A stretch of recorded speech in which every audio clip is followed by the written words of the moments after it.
What happens when a new police chief takes on a corrupt system, and the people he trusts most might be his greatest enemies? It was a gloomy Monday morning. Rain tapped softly against the windows of Richard's office as he flipped through case reports.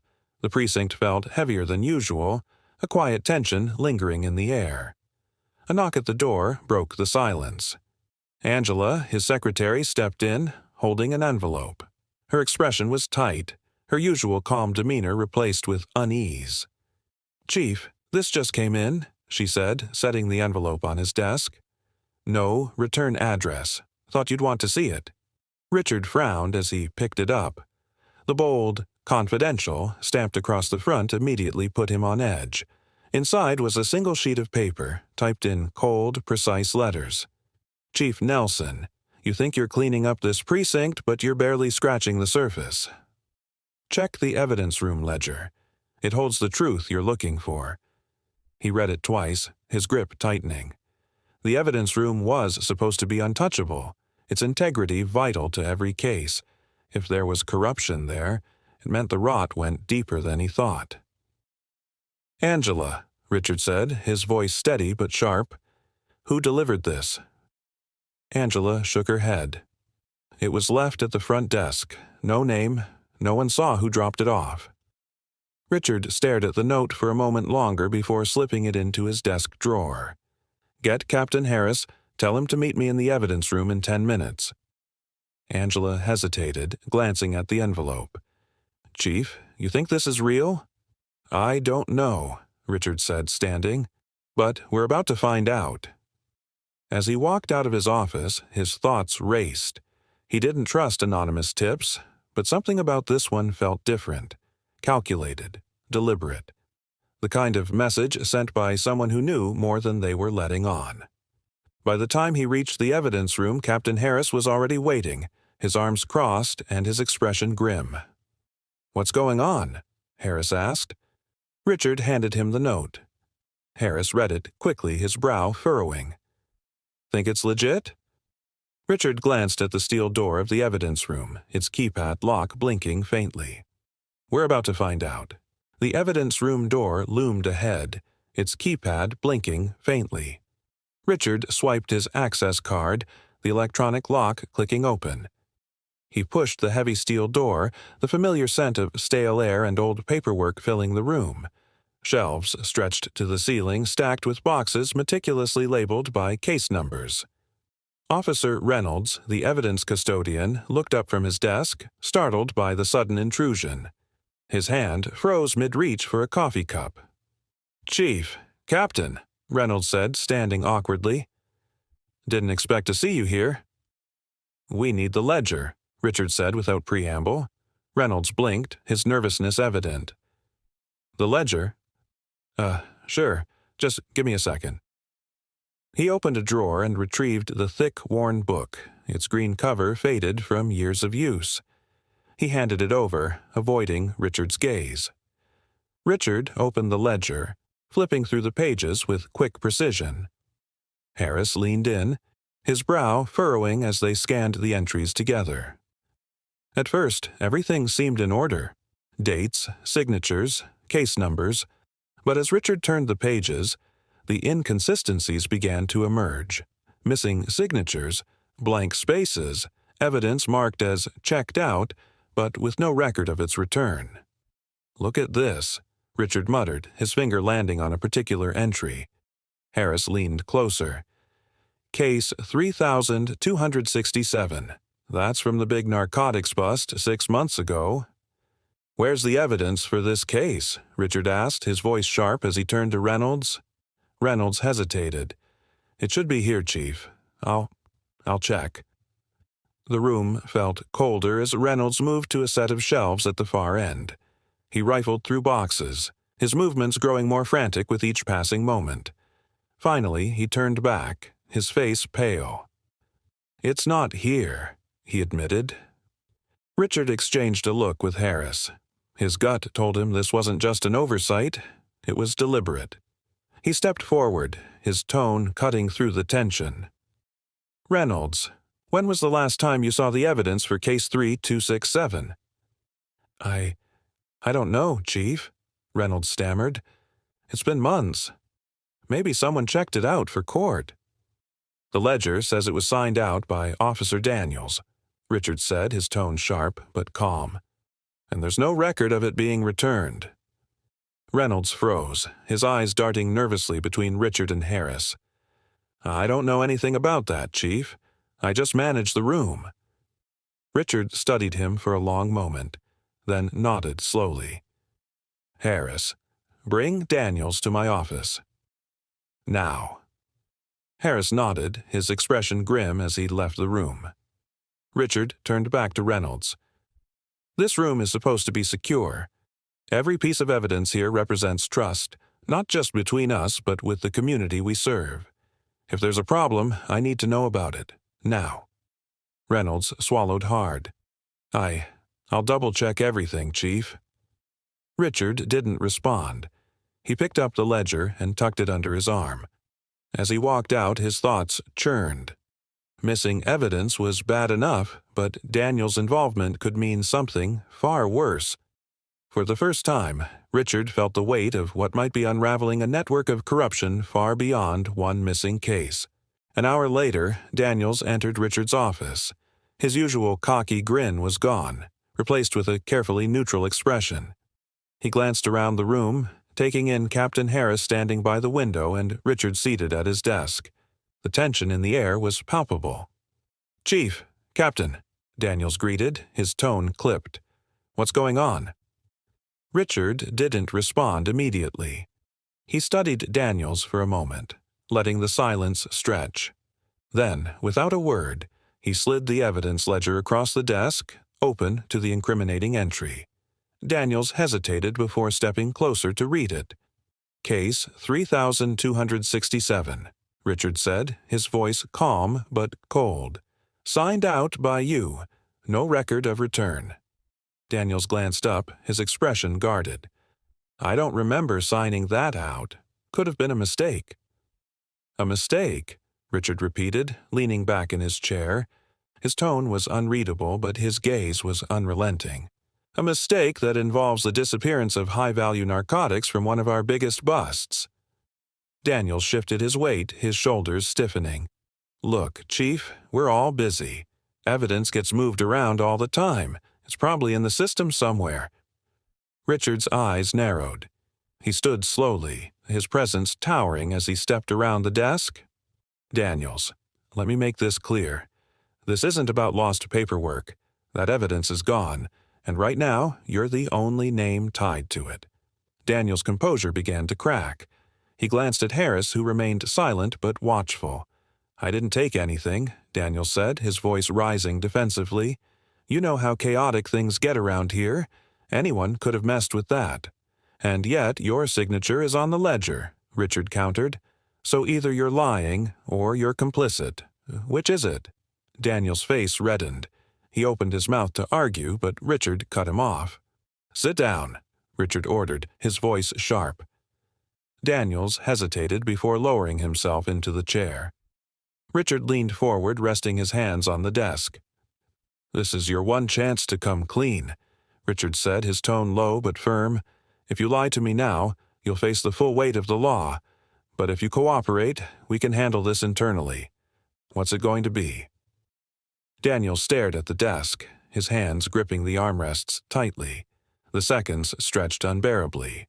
Finally, he let out a sharp breath. "Fine," he muttered. I sold it. The drugs, the cash. I needed the money.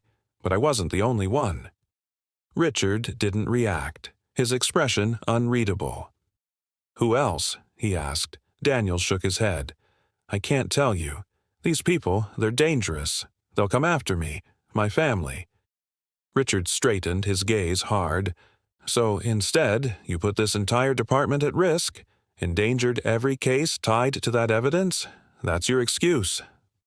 Daniels flinched but said nothing. Richard stepped back, motioning to Harris. "Take him to holding. I want him under constant watch." Harris nodded and pulled Daniels to his feet. As they left, Daniels glanced back. For a brief moment, his bravado flickered, replaced by something else: fear. When the door closed, Richard sat heavily in his chair, the weight of the confession pressing down on him. This wasn't just one bad officer.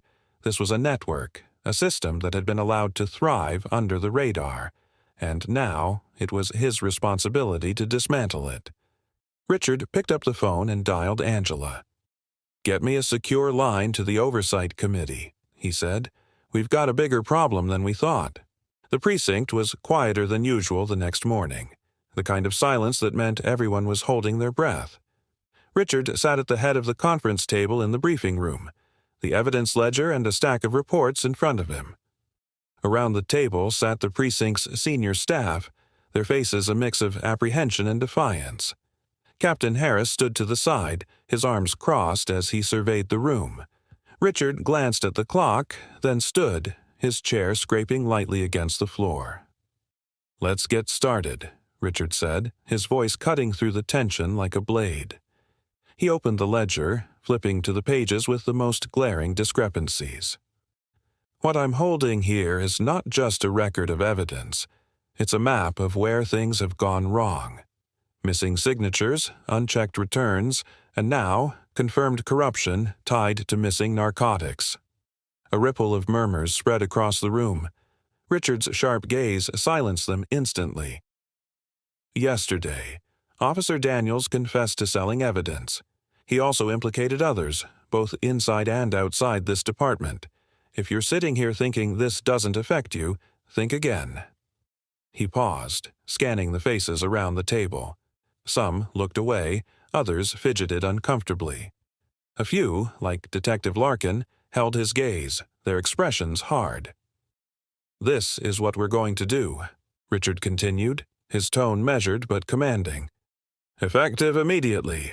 We're conducting a full internal audit. Every piece of evidence, every case file, every action taken in this precinct, it's all going under review." He gestured to a folder in front of Harris, who stepped forward and placed it on the table. "I've contacted the Oversight Committee, and they've agreed to assist. Their presence isn't optional. They'll be embedded here for the duration of this audit." The murmurs rose again, this time louder. Larkin leaned back in his chair, his arms crossed. "So what? They're going to come in here and tell us how to do our jobs?" Richard fixed Larkin with an icy stare.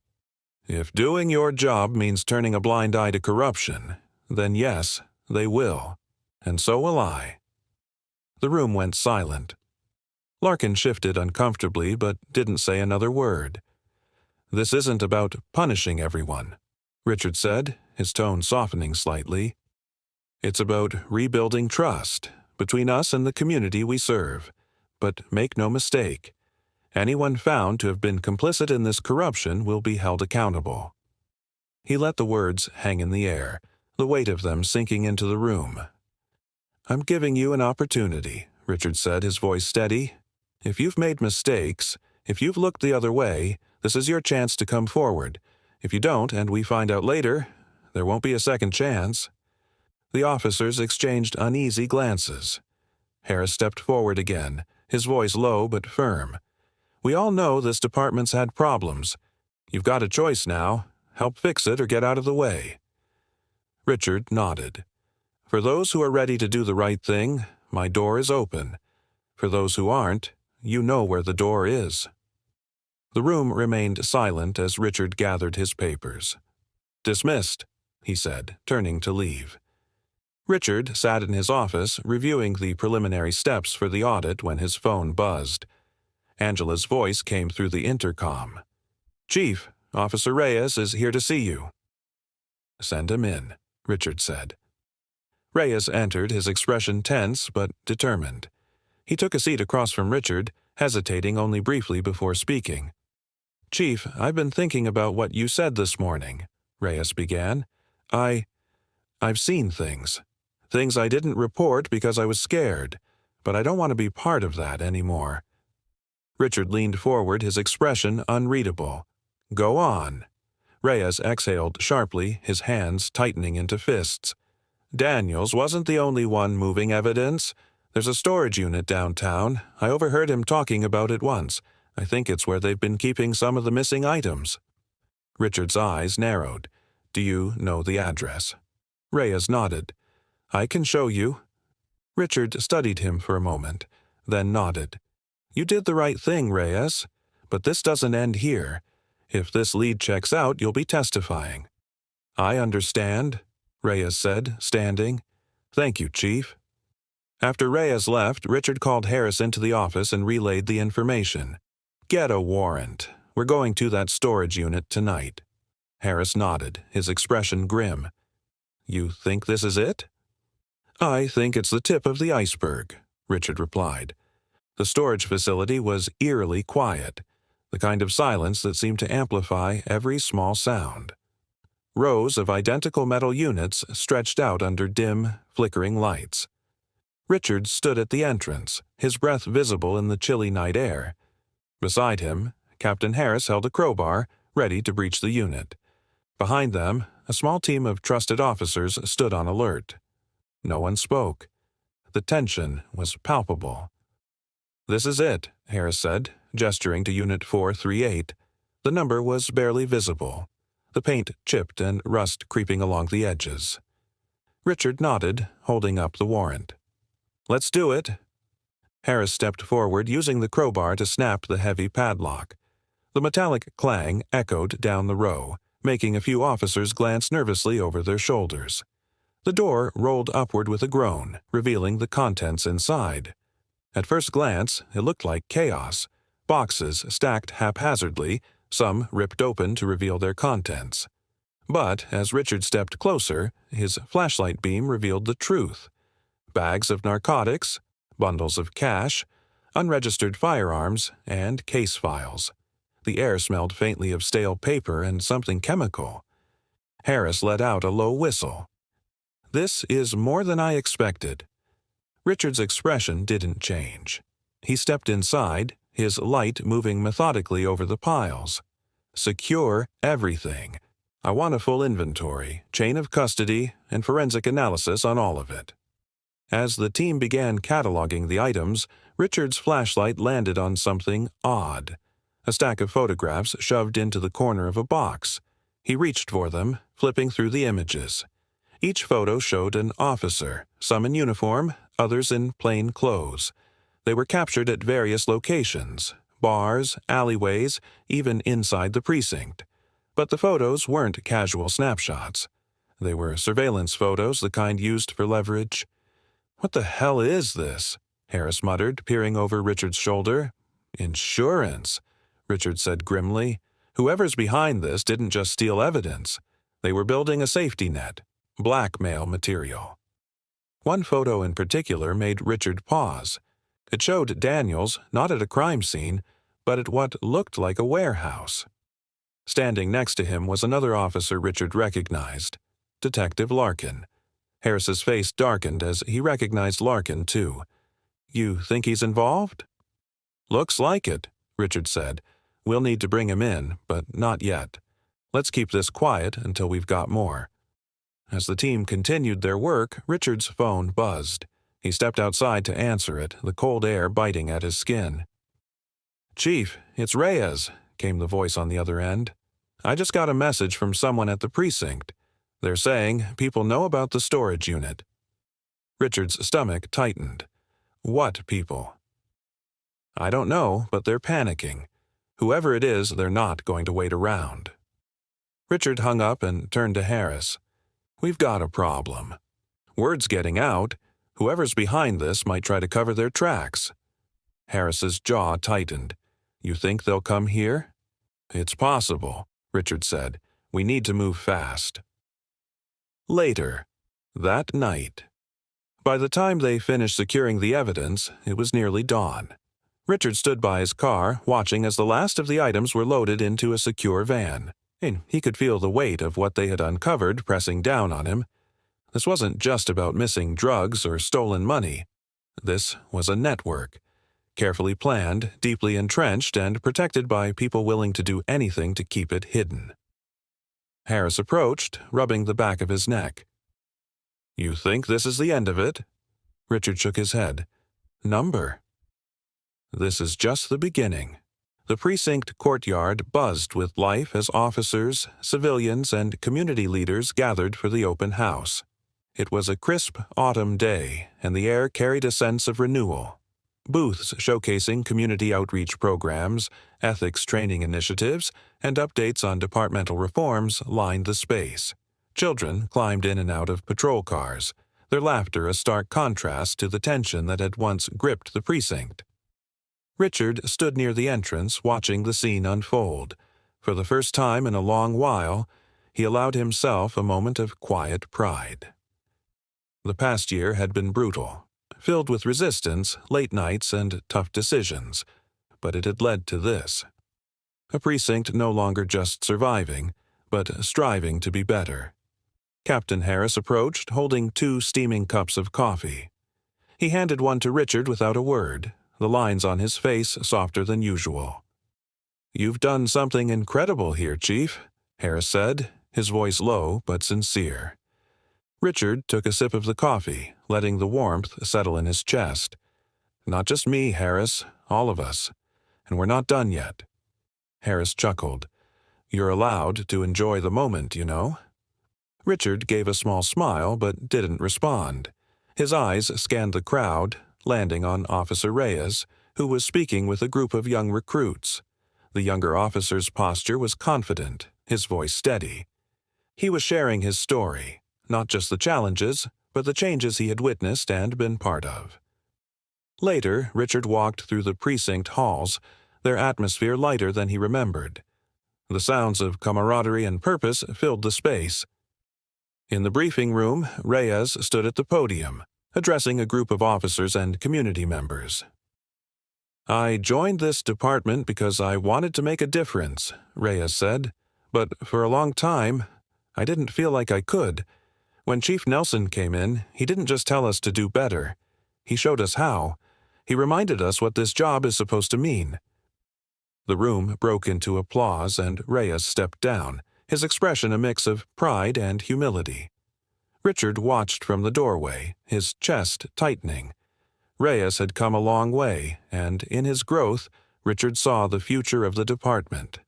As the open house wound down, Richard found himself alone in his office.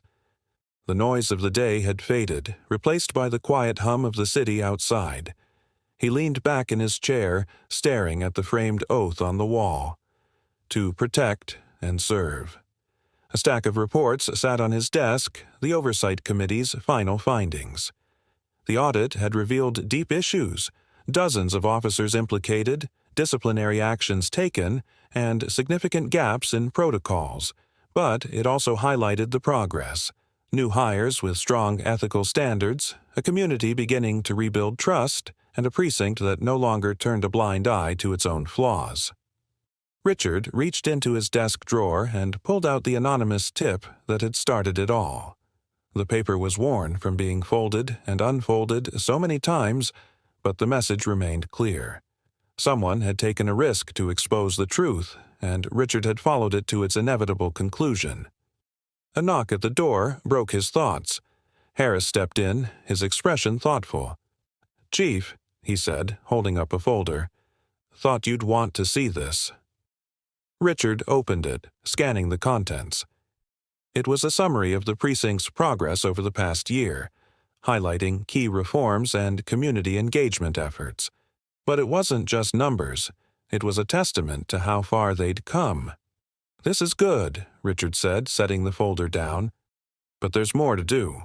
Harris nodded. "There always is. But for what it's worth, the department's in a better place than it's been in years. That's on you." Richard shook his head. "It's on all of us." That evening, as the precinct lights glowed softly against the darkening sky, Richard stood on the front steps, watching as officers finished their shifts. He noticed the little things, the way they greeted each other, the genuine smiles, the confidence in their strides. It wasn't perfect, nothing ever was, but it was better. Reyes approached, carrying a clipboard. "Chief, just wanted to say, today was a good day." "It was," Richard agreed, turning to face him. "But tomorrow's another. Let's keep it that way." Reyes nodded, a hint of a smile on his face. Yes, sir. As Richard watched him walk away, he felt a quiet sense of pride. The work was never truly done, but he had laid the foundation. The precinct's future wasn't just in his hands, it was in theirs. And for the first time, Richard felt certain that they were ready for it.